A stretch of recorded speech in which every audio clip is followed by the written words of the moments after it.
Hello everyone, welcome to EduTap. So in today's session, we are going to discuss the topic contract of guarantee. So एक contract of guarantee में there are three parties. एक होता है debtor, एक होता है creditor और एक होता है surety. तो मान लीजिए कि एक पर्सन ने SBI से लोन लिया, एक राज नाम के पर्सन ने SBI से लोन लिया, तो SBI हो गया क्रेडिटर और राज हो गया डेटर। अब एसबीआई ने बोला कि अब क्या गारंटी है कि अगर तुम लोन नहीं चुकाओगे तो फिर मैं कहाँ जाऊंगा, कहाँ से पैसे रिकवर करूंगा। तो एक पर्सन आ जाता है अजय नाम का, वो एसबीआई को बोलता है कि अगर राज अपने पेमेंट में डिफॉल्ट कर देता है तो मैं उसकी जगह पेमेंट करूंगा, मैं इसके लोन की गारंटी देता हूँ। ठीक है, तो तीन पार्टीज इन्वॉल्व हो जाती हैं, तो ये टाई पार्टाइट अग्रीमेंट हो जाता है। ये जो अग्रीमेंट है ओरल भी हो सकता है, रिटर्न भी हो सकता है। ठीक है, अब आपको लग सकता है कि जो इंडेमनिटी का कॉन्ट्रैक्ट है और जो गारंटी का कॉन्ट्रैक्ट है काफी सिमिलर सा है। तो ये कैसे पता लगेगा कि गारंटी का कॉन्ट्रैक्ट है या फिर इंडेमनिटी का कॉन्ट्रैक्ट है? ये डिपेंड करेगा डॉक्यूमेंट की लैंग्वेज पे, नेचर ऑफ ट्रांजेक्शन पे डिपेंड करेगा। ओके, सो बाकी जो बेसिक कॉन्ट्रैक्ट के जो फीचर्स होते हैं वो सारे कॉन्ट्रैक्ट ऑफ गारंटी पे भी एप्लीकेबल होते हैं। तो इसमें यूनिक फीचर क्या है इस टाइप के कॉन्ट्रैक्ट के अंदर, कि दो अलग से कॉन्ट्रैक्ट होते हैं। एक होता है श्योरिटी और क्रेडिटर के बीच में, यानी कि एसबीआई और अजय के बीच में एक कॉन्ट्रैक्ट होगा, एक कि अगर राज डिफॉल्ट करता है तो अजय पे करेगा। और एक इम्प्लाइड कॉन्ट्रैक्ट है, ये इम्प्लाइड है कि अगर कल राज डिफॉल्ट करेगा तो अजय उसकी जगह पे कर देगा, लेकिन बाद में ये राज की रिस्पॉन्सिबिलिटी है कि अजय ने जो पेमेंट करी है उसकी भरपाई करेगा वो। ये इम्प्लाइड होता है, कहीं लिखा नहीं होता, लेकिन ये ऑब्वियस है कि बाद में डेटर को श्योरिटी को पेमेंट करना पड़ेगा। ठीक है, तो जब भी हम कॉन्ट्रैक्ट करते हैं तो एक कंसिडरेशन होती है। अगर मैं आपसे कार खरीद रही हूँ, मैं आपको पैसे दे रही हूँ, मुझे कार मिल रही है, आपको पैसे मिल रहे हैं, तो मेरे लिए कंसिडरेशन क्या है? कार है, आपके लिए पैसे हैं। तो कॉन्ट्रैक्ट ऑफ गारंटी में कंसिडरेशन क्या है? श्योरिटी के लिए। ठीक है, तो एनीथिंग डन और any promise made for the benefit of the principal debtor is a sufficient consideration to the surety. तो जो ये बेनिफिट मिल रहा है डेटर को इस पूरे कॉन्ट्रैक्ट में से, वही कंसिडरेशन होगा श्योरिटी के लिए, उसको अलग से कोई कंसिडरेशन लेने की जरूरत नहीं है। और जो श्योरिटी की जो लाइबिलिटी होती है वो को एक्सटेंसिव होती है, यानी कि अगर कल डेटर ने डिफॉल्ट किया, अगर कल डेटर ने डिफॉल्ट किया जिसमें से कुछ अमाउंट प्रिंसिपल का था, कुछ अमाउंट जो है वो इंटरेस्ट का था, तो कल श्योरिटी ऐसा नहीं बोल सकता मैं सिर्फ प्रिंसिपल पे करूंगा। जितनी लाइबिलिटी डेटर की है, अगर वो डिफॉल्ट कर दे तो उतनी ही लाइबिलिटी फिर गारंटी या फिर श्योरिटी की हो जाती है, उसको उतना ही पैसा देना पड़ता है। हाँ, अगर उसने पहले ही कॉन्ट्रैक्ट में ही स्पेसिफाई कर दिया कि देखो 10 लाख का लोन है, मैं 6 लाख तक की गारंटी देता हूँ, that is a separate thing. लेकिन जितनी आपने गारंटी दी है उतना आपको बाद में पे करना पड़ेगा। ठीक है, और श्योरिटी को फेवर्ड डेटर भी बोला जाता है। फेवर्ड डेटर होने का मतलब ये होता है कि अगर कल ये मेन डेटर ना पे करे तो फिर क्रेडिटर किसके पास जाएगा? श्योरिटी के पास जाएगा। तो श्योरिटी को फेवर्ड डेटर भी बोला जाता है। ठीक है, फॉर एनी रीजन अगर कल डेटर डिफॉल्ट करेगा तो क्रेडिटर के पास पूरा पूरा हक है कि वो जाके कॉन्ट्रैक्ट ऑफ गारंटी को इन्फोर्स करेगा और श्योरिटी से जाके पैसे ले लेगा। सो इधर डेटर ने डिफॉल्ट किया, उधर क्रेडिटर का राइट हो गया कि वो जाके श्योरिटी से पैसे ले सकता है। अगर प्रिंसिपल डेटर इंसॉल्वेंट हो जाए और क्रेडिटर के पास ऑप्शन भी है कि वो कहीं और से रिलीफ ले सकता है, फिर भी ऐसा कोई कंपल्शन नहीं है कि क्रेडिटर को पहले बाकी ऑप्शंस देखने पड़ेंगे, वो सीधा श्योरिटी के पास आ सकता है। इवन अगर क्रेडिटर ने कोई लीगल प्रोसीडिंग्स नहीं करी है डेटर के अगेंस्ट, फिर भी जो हमारा श्योरिटी है उसके पास सीधा जाया जा सकता है। श्योरिटी ये नहीं बोल सकता कि पहले डेटर के अगेंस्ट केस करो। इवन अगर प्रिंसिपल डेटर की डेथ हो जाए तो भी श्योरिटी रिलीज नहीं होता है, उसकी जो लाइबिलिटी है वो बनी रहती है। अब एक कॉन्सेप्ट आता है कंटिन्यूइंग गारंटी का। कंटिन्यूइंग गारंटी होता है कि सीरीज ऑफ ट्रांजेक्शन्स के लिए एक ही बार गारंटी दे दी। जैसे इस दुकानदार को इस आदमी ने जाके बोल दिया कि राम है, ये हमारे यहाँ पे काम करता है, तो ये 5,000 तक का कुछ भी सामान कभी भी खरीद ले, हम उसकी गारंटी देते हैं, बार बार मैं गारंटी नहीं दूंगा। ठीक है, तो ये जब भी आए 5,000 तक का सामान अगर खरीद ले तो मेरी गारंटी है पेमेंट की। तो यहाँ पे इसे हम कंटिन्यूइंग गारंटी बोलेंगे। इसे कभी भी जो देने वाला पर्सन है, श्योरिटी देने वाला पर्सन है, गारंटी देने वाला पर्सन है, वो कभी भी रिवोक कर सकता है। ठीक है, और क्रेडिटर को नोटिस देके कि भाई आगे से अगर ये कुछ खरीदेगा तो उसकी मेरी गारंटी नहीं है। नॉर्मली ऐसा होता है कि जब श्योरिटी की डेथ हो जाती है तो फिर गारंटी एंड हो जाती है।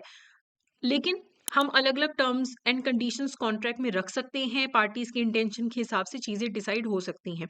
टिपिकली जब बैंक्स कंटिन्यूइंग गारंटी लेते हैं और जैसे ही उन्हें पता लगता है कि गारंटर की डेथ होगी, तो वो ये प्रेफर करते हैं कि जो बोरोवर का रनिंग अकाउंट है उसे क्लोज कर दिया जाए। ठीक है। Then is variance in terms of contract. कई बार ऐसा होता है कि श्योरिटी को बिना बताए जो डेटर और क्रेडिटर है ना, उन्होंने कॉन्ट्रैक्ट में चेंजेस कर लिए। तो अगर आप श्योरिटी को बिना बताए कॉन्ट्रैक्ट में चेंजेस करते हो, तो चेंजेस करने के बाद का जो टाइम है उसमें श्योरिटी की कोई भी लायबिलिटी नहीं रहेगी, क्योंकि उसको बिना बताए कॉन्ट्रैक्ट में चेंजेस किए गए हैं। ओके।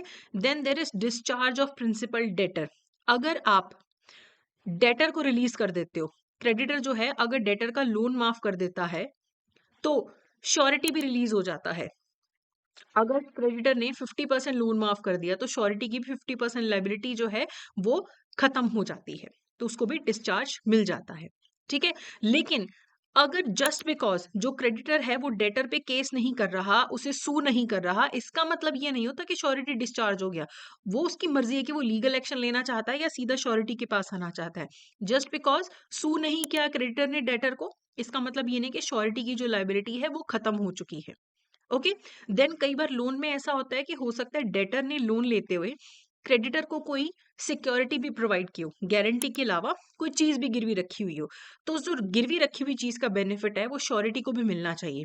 मान लो कि लोन लिया, डेटर ने एसबीआई से लोन ले लिया, ठीक है, और जब लोन का डिफॉल्ट हो गया, तो जो बैंक है इसने सिक्योरिटी को नहीं छेड़ा, सीधा आगे गारंटर के पास कि तुम अपना लोन जो है उस पर्सन ने डिफॉल्ट कर दिया, तुम चुका दो।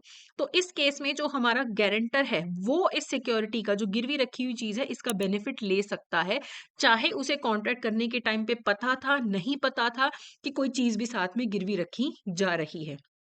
ठीक है।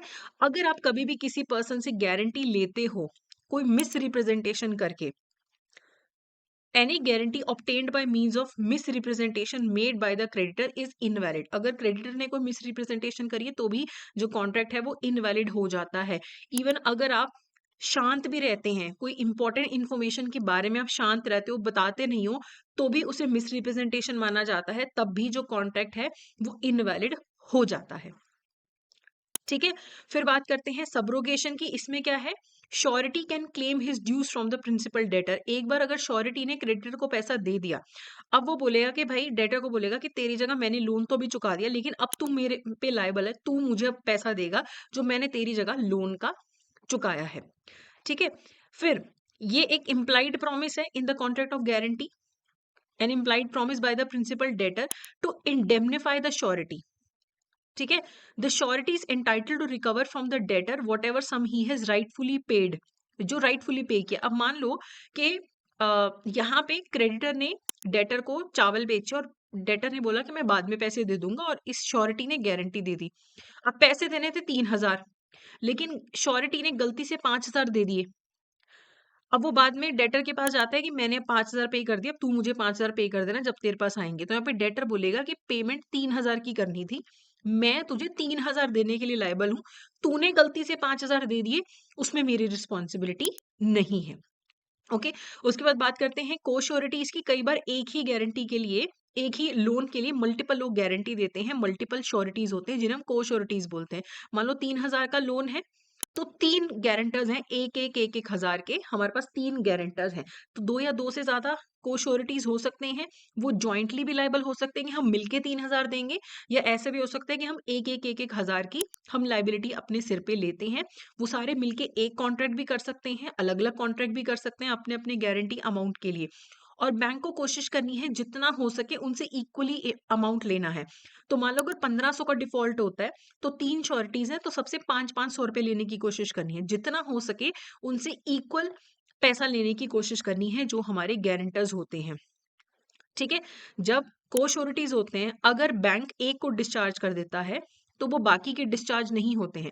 अगर मान लो 3,000 के लोन में से 1,500 का डिफॉल्ट होता है, बैंक जो है वो सिर्फ एक ही 2 कोश्योरिटीज को अप्रोच करता है उस पेमेंट के लिए, तीसरे कोश्योरिटी को अप्रोच नहीं करता, यानी कि उसको छोड़ दिया गया। लेकिन बाकी 2 से बैंक पैसा ले लेगा, बाकी 2 से बैंक पैसा ले लेगा, और बाकी के जो एक आदमी रह गया जिसको बैंक ने नहीं अप्रोच किया, तो ये जो 2 को-श्योरिटीज है जिनको पैसे देने पड़ गए, वो फिर उस थर्ड को-श्योरिटी के पास जाएंगे कि चाहे तुझे बैंक ने डिस्चार्ज कर दिया, but you are not discharge from your liability towards us, क्योंकि तीनों को-श्योरिटीज की गारंटी थी, तो तीनों से पेमेंट लेना चाहिए था। बैंक ने सिर्फ 2 से लिया, तो बाकी जो 2 हैं वो थर्ड से अपने आप जाके पैसा जो है रिकवर कर लेंगे।